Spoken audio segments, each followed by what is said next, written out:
আকাবির আশরাফের প্রধান গুরু শরীফের রাজনীতি করি, ওনার নীতিকে সমর্থন করি, ইরানি নীতি ইস্তেকামা।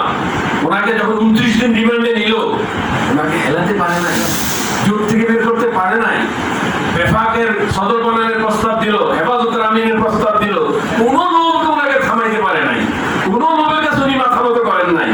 উনি বলছেন আমি জমিয়তের পদ ছেড়ে এইসব পদ গ্রহণ করবো না, কারণ এইসব পদ করতে নিতে গেলে রাজনীতি ছাড়তে হবে। উনি জমিয়তের নীতির কাছে তাদের কাছে মাথা মতো করেন নাই।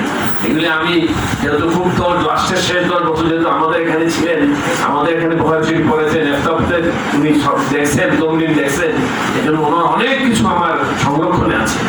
আজকে এখনো ওনার নীতিকে যেভাবে সারা দেশে, আমি ওই দিন গত 8 তারিখে চট্টগ্রাম গেলাম, চট্টগ্রামের আলেমরা এখনো ওনাকে যেভাবে অন্তরের একবারে মূল লক্ষ্যে তারা শ্রদ্ধা করেন, আমরা ভাবতেও পারতেছি না। এত চড়াই উতরে গেল, এত ঘটনা চলে গেল, কিন্তু উনি এত দৃঢ়